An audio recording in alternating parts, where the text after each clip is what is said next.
Ô, Viegas, vamos falar com o Belotti, vamos? Vamos embora, Du, tô ansiosa. Belotti, bom dia. Bom dia, Eduardo. Bom dia, Fernanda. Tudo bem, gente? Tudo Bom, certo. você está em Portugal, né? Tô em Portugal, tô em Lisboa. Eu gosto muito da sua participação no Chamada Geral, aprendo muito. Anteontem aprendi sobre o telefone ideal e sobre os golpes. Ô, Tiago, o que é um chat? O ChatGPT, ele é uma ferramenta de inteligência artificial generativa. Por que a gente chama de inteligência artificial generativa? Porque ele tem a capacidade de gerar, de criar conteúdo. Então, ele pode participar com você de uma conversa. Também por isso que ele se chama chat, porque é uma lógica como salas de bate-papo, que a gente também chama de chat, porque ele tem essa capacidade de dialogar. Então, a primeira coisa, Eduardo, que é muito importante para você e para os ouvintes que nunca utilizaram saberem a respeito dele, é que o uso tem que ser numa lógica de conversa mesmo, como se você estivesse falando com uma outra pessoa. Sei, eu, por exemplo, já assessorado aqui pelas companheiras, eu já entrei aqui na página... chat.openai.com. No endereço eletrônico, no sítio eletrônico chat.openai.com. Agora, como é que eu dou prosseguimento? Tá me perguntando aqui em inglês, isso eu sei o que quer dizer. Ok. How can I help you today? Ou seja, o que eu posso te ajudar? Como é que eu posso te ajudar? É isso, né? Perfeito, é isso. Ele está esperando você começar a conversa, você trazer algum pedido, algum tema para ele desenvolver junto com você. A minha recomendação, Eduardo, é que a gente comece por perguntas simples, para que você vá se familiarizando com a forma como ele responde. Então, pode pedir explicação sobre algum conceito específico, alguma sugestão para um problema comum. Olha, deixa eu dar um exemplo prático. Por exemplo, agora, estamos um pouquinho antes do almoço, né? Você não sabe ainda o que você vai fazer, mas você sabe que você tem algumas coisas na geladeira. Se você perguntar para o ChatGPT o que você pode fazer para o almoço com o que você tem na geladeira e contar para ele o que tem na geladeira, ele vai te dar sugestões. Então tá aqui. Eu escrevo lá embaixo onde está message... ChatGPT. ChatGPT. Então assim, ó. O que fazer para o almoço? O que... Olha lá. Cadê que eu... Com cenoura. Eduardo, clica primeiro. O que fazer... Pergunta você, que eu não vou escrever isso aqui, vai dar tempo não. Vamos ver. Ovo e tomate. Vamos ver a resposta. Vamos ver qual que é a resposta. Fala a resposta, Viegas. Com esses ingredientes, você tem várias opções deliciosas para preparar o almoço. Aqui está uma sugestão simples. Omelete de legumes. 2 ovos, uma cenoura ralada, uma batata cortada em cubos, um tomate, meia xícara de arroz cozido, sal e pimenta a gosto, óleo ou manteiga para untar a frigideira. Aí ele depois vem as instruções de como fazer, né? Como que preparar. Benção. Ô, Tiago, a Ana estava me ensinando aqui o seguinte, que tem ele para uso de qualquer um de nós. De graça, né, Du? De graça, e tem ele pago. E que se ele é pago e ele te dá uma receita, que você fala, não, eu não gostei, porque essa tem 300 calorias, eu quero uma só de 50. Como ele vai pesquisar na internet, ele cobra, mas ele te dá a resposta também.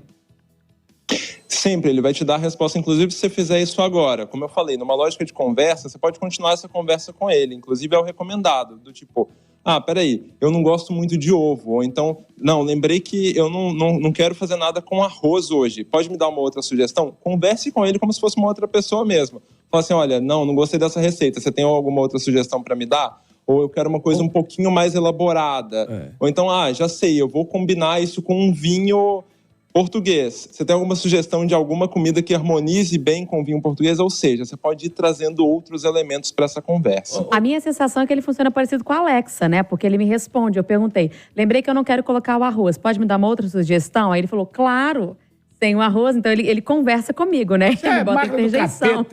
Ô, Belotti, eu vou ficar doido, eu não converso com esse trem não, porque esse trem me assusta. Belotti, qual é o grau de confiabilidade das informações que são fornecidas pelo GPT? Perfeito, Eduardo. Ótima pergunta. Primeiro, a gente tem que saber que o ChatGPT hoje, as informações dele estão atualizadas até abril de 2023. Então, se você fizer perguntas de coisas que aconteceram de abril de 2023 para cá, ele vai ser impreciso. Fora isso, ele ainda tem uma coisa que a gente chama tecnicamente de alucinações. Ou seja, vez ou outra ele alucina, que é, ele inventa uma resposta. Por isso que a gente sempre recomenda aqui, quando você precisa de uma informação muito confiável, você pode perguntar para ele, mas é importante você verificar em outras fontes antes de utilizar essa informação para fins mais sérios. Ele dá a resposta que tem na internet, não é isso? Pelo que eu entendi, existe um banco de dados de informações e aí ele cata nesse banco de dados o que ele acha que é mais plausível dentro da minha pergunta. Exato, mas essa utilização que o Eduardo estava falando, que não é paga, né, que ele não vai acessar a internet e para muitas perguntas ele não acessa a internet, a não ser que você peça para ele fazer isso, ele vai só até abril de 2023. Então, assim, vai ser uma pergunta que talvez ele não saiba responder mesmo. Eu tinha uma pergunta aqui engatilhada, que era qual é a situação da guerra Rússia e Ucrânia hoje aí, tá vendo? Não daria. Agora, se eu perguntar como foi a fundação de Belo Horizonte, é provável que ele responda. Provavelmente, com certeza. Ele vai ter essa informação histórica. E aí é um outro uso muito interessante, né? Ele pode explicar para você alguns conceitos que você tenha mais dificuldade, ou seja, eu não sei como é que foi a fundação de Belo Horizonte, ou queria que você me explicasse como é que se deu a transferência da capital de Ouro Preto para Belo Horizonte. Ou mesmo outros usos. Tem um uso que eu acho muito legal também, sabe, Eduardo, que é para viagem. Eu já fiz algumas vezes e funciona bem. Que é, você vai, por exemplo, você está programando de ir na Páscoa ir para Tiradentes.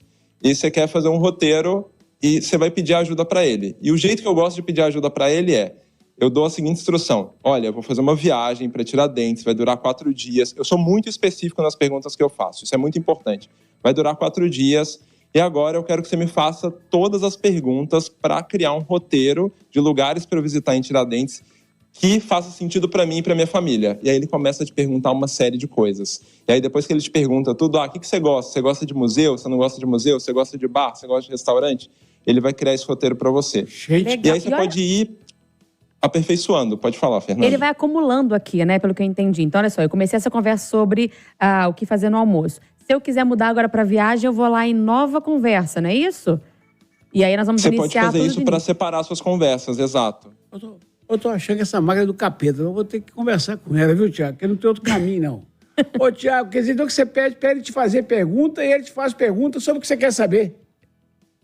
Faz pergunta do que eu quero saber. Você também pode treinar com ele, por exemplo, idiomas. Você pode falar assim, conversa comigo em inglês ou corrige para mim alguma coisa que eu te falar em inglês, você pode corrigir para mim o que eu falei de errado. Você pode colocar um texto para ele revisar, tanto em português quanto em inglês. Sabe uma coisa que o Júnior ensinou pra gente, Thiago, para você falar se faz todo sentido, né? O Júnior falou o seguinte, primeiro você tem que ensinar pro GPT quem ele é, depois você faz a pergunta. Tipo assim, agora você é um matemático.